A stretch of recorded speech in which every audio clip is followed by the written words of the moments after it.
Hey everybody, happy Tuesday. First trading day of the week for the holiday. This will be Alan and I's last video for the year. Yeah. I know, right? What a year. I'm actually, if you notice, I do have a background or lack of a background. I'm in a different area today, only because I was working with my son to build, and some of you have seen it. Some of you guys are Facebook friends with me, but this is like a little remote control car that you How many pieces you start out with? I don't I didn't even count so many, but there's like a little Arduino board, a little computer board, and you basically just keep building on top of so if you notice, let's see here, I got wires here. I have these little boards, which I don't know what they do. So yeah, we're still working. I have this kind of board. So it's basically like little circuit boards that you kind of put together. And there's like about 9 or 10 lessons that you go through. So yeah, so long story short, I moved into like our little area that's got a table so him and I can kind of play with it. So it's fun. It's so fun to watch him get excited about these circuits and programming kind of things that it's pretty cool. He was so excited to start and thrilled when we got it working. So yeah, speaking of the year, I gotta thank you guys for everything you do for supporting Alan and I. I hope you guys get value out of these videos. When I look at the YouTube channel that these post to, I still can't get over 100 subscribers, which for most people may not be a lot, but for me that is a ton. And thank you for that. I look at some of the videos that have over 50, 60 views. Thrilled about that. So yeah, so like I said,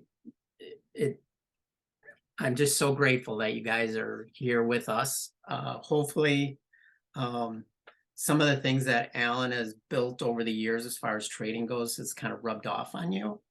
I know they have for me. But I don't want to stop there. I want to move some of this kind of off of Facebook.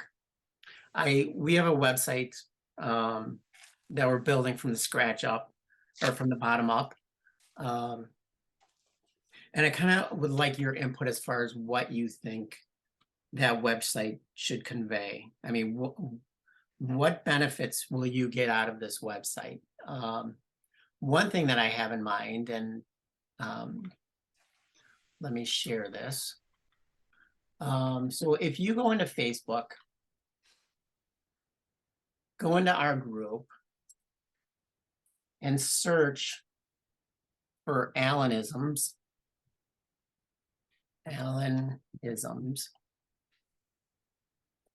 One of the first things you'll see is this post from actually June of 2020.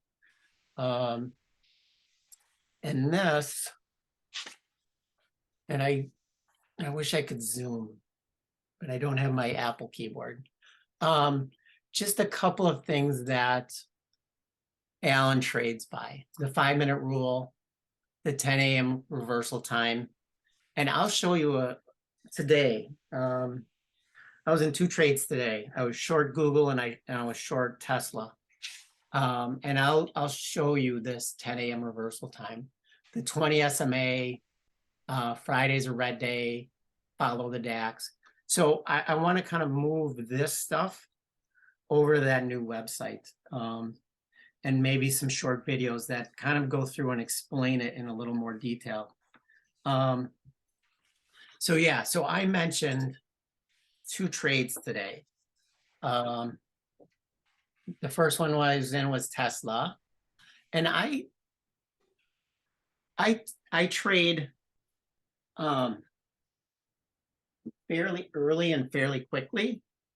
Like for example, with Tesla, I was in at 9:10, and I was out by 10:30, I think.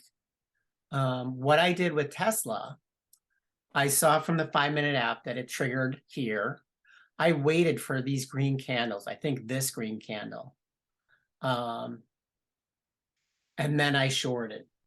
And if you look at Tesla's daily chart, this is just insane. Someone in a different group posted, what do you think about, long-term Tesla calls? And my only response was falling knife, because, and the story behind the saying is that if you catch a falling knife, you're going to get stabbed. Because who knows when this is going to start reversing? Theoretically, it should. Here's your 10-day SMA, your 20-day SMA, and it's totally extended. But that doesn't matter when you start looking at things like this. Tesla stock is headed for the worst month, quarter, and year on record. And some of the things that I pulled out of this were that Tesla's down over 68% this year. It's the worst performing, and they mentioned the worst performing valuable techs, I think. Among the most valuable tech companies. Now, I don't know what that means. When I first read it was the worst performing stock in 2022, I'm like, that can't be right, because there are others that are down 100, 200%, but then they qualified it with the most valuable tech companies, and they never really got into what makes, I'm sure it's the Apples, the Googles, the Amazons. So another thing was Tesla sold, or Musk sold a huge chunk of stock in December, when in last April, or in April, he said he wasn't going to sell anymore. So there's just, and there's other things, China's impacting him as well, because he's got a plant in China that's closing. So there's quite a bit of bad news in this article. And it's basically the headline in CNN. CNBC. So what is the electric stocks?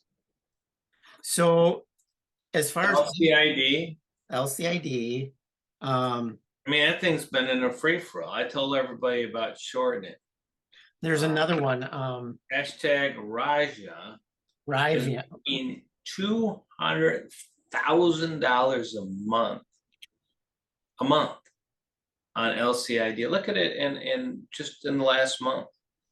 So yeah, and let me do this.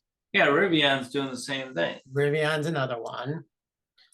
So it's not so much Tesla. It's what it is that they know with a split Congress and the House, electric batteries, electric stocks, electric cars are not going to perform well. Because the thing is that there's going to be a push from the House to go back to the basics, being energy efficient on ourselves and get away from the electric cars, which if they're doing rolling blackouts and rolling drop in electrical use, how in the world could we go ahead and get electrical cars on the grid? Right, yeah. I think I was talking to my relative. He's one of the engineers that runs the programs at Ford. He said, people have no clue. I said, all right, help me out. I have no clue. I'm a normal person. He said to go ahead and power up an F-250 truck would take more power than running your whole house. And he says, this is not even viable. I mean, I looked to go ahead and get a Ford Transit. I bought 3 Ford Transits. They said, do you want electric? I said, I don't know. I said, what do they cost? And he told me they were cheaper than gas. And I said, wow. And he says, I'm just going to let you know, you can only go 50 miles. I said, I don't get that. And so what it is you can go 100 miles a day. So that means you go 50 this way, 50 back. Right. And the thing is it doesn't tell you how much electricity it takes to get it charged up. Yeah. Right, exactly. You know, when you, speaking of, you know, you mentioned oil. Mhm. If we look at the Dow Jones, it was one of the few indices that actually had a green day today. It had a very green day. ExxonMobil had a great day today. Yeah, and if you look at the oil stocks such as XOM, you know, they were up 2%, 1.4. And that's what carried the Dow. Oxy, Actually, it didn't have the greatest day. no, they were kind of range bound, but they were, you know, they gapped up and were green. So yeah, these oil stocks. So anyway, so I mentioned the 10 a.m. reversal. So, and I mentioned Tesla. What I did is I waited for this drop and then waited for somewhat of And a if you're not return. short Tesla, you stay in Tesla short till it stops. You know, and I was surprised when I checked this afternoon and I'm like, holy cow, this is still tanking. Yeah, I'm still holding. I'm still holding my shorts on it. I was in the 95 puts, which 95. yeah. And you know why? Oh my gosh, it's down to 109. Well, that's Well, no. and you know why? Because if I look at these 95 puts, What do those cost? I got in um I got in about 30, I think. And I was, you know, I was actually good because it dropped, which they were up here. And then, like I said, I got in at 30. And I did, and I picked those 95s because those were in my price range. You know, I'm still price sensitive when it comes to options. As So long as you win, that's all that matters. And you and if can't you lose with Tesla right now on a short. look where they ended up today. It's all momentum. I mean, who wants to hold Tesla when it goes down every day? Right, exactly. You So gotta think like an investor. You bought it at 200 and it goes to 190. Then you sell. Then it goes down to 180. Then it goes to 170. Then it goes to 160. You're yeah, not holding that stock. You know, I'll tell you, there's a couple stocks I'm going to tell you right now that you want to be in, but you want to go ahead and you let them ride till they stop. You want to be Tesla short, which is I'm short Tesla. You want to be Rite Aid short. It's all the way down to $3.24. It's a yikes. joke. Remember when we were thinking they were at 6, I think? So that's like I sold at 22, and I had like $200,000 worth of it or something, or 100,000, something, some crazy amount. But the issue is that the thing is that it's a manipulated market. The thing is that Rite Aid doesn't have the people buying into the stock, and so what it is that if I brought you up to level 2, level 3, this is all just being bulk shorted. That's all this.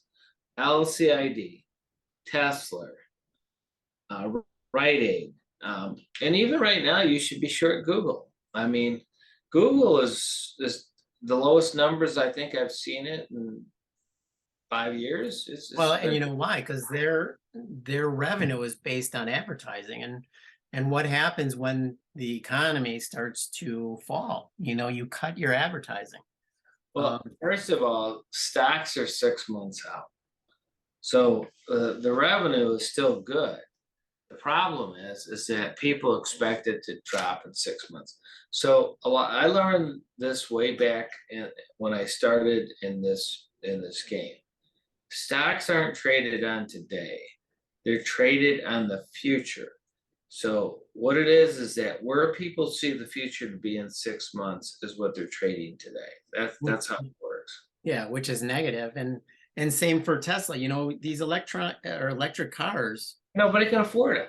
Right, exactly. It's almost like I don't want to say a luxury, but it's when you have a bad economy, you're not going to go out and spend money on these electric cars. And that's what, you know, that article was saying was Tesla has a supply issue. They have too much supply. They're cutting back. They're offering discounts. They're doing anything they can to kind of get you into these cars, and people aren't going to take that risk when they're not really sure of what, and they have like a negative view of the short-term future. They're not gonna risk that. But anyway, okay, so back to the 10 a.m. reversal. So like I said, I was short Tesla and I did well. I was short Google, but what I did is I bought it, and I can actually, let's see what the time is on these. Because this was one where I was trading on emotion. So 9:12, which 9:59. Oops. My cursor's not. So 9:10. I bought it at the end of this candle, or in the middle of this candle, instead of waiting for this retracement back up here. So that put me at a disadvantage from the get-go, and I was out, I think, 20 minutes later. But had I played this right, waited for this retracement, I would have done well with this short. So that's one where, and if you look, this low is right at 9:00, 9:05, 9:15. So this is what the 10 a.m. reversal basically is it shorts and then it comes back up. And if you, I was going to say if you're smart enough, but it's not, because I know these things. I just let my emotions get the best of me, and I saw this drop. I was afraid of missing out. So if you expect, and it's more of a emotional thing. If you can get past the emotion and just trade logically, wait for these to kind of reverse back up, you're going to be in a much better position. Because so if you're down here, here's your stop way up here. So so maybe this is just something for review, but something that I've talked about. This is in chapter 4 of my book. So hold on a second. Well, Brian's taking care of the American Girl. Let me go ahead and talk about the 10 a.m. reversal. The 10 a.m. reversal it means a reversal. So whatever the stock is doing at 10 a.m., you go ahead and do the opposite. You always do whatever you think, whatever your reversal tells you to do. Then what you go ahead and do is that if it proves you wrong, then you go ahead and get out of the trade. But if your reversal, we know there's going to be a reversal at 10 o'clock. The rule is you do whatever is going on up to 10 a.m. You do the opposite. Give it 5 minutes. If it doesn't do what it's supposed to do, you get out of the trade. So the 10 o'clock reversal is what you need to do.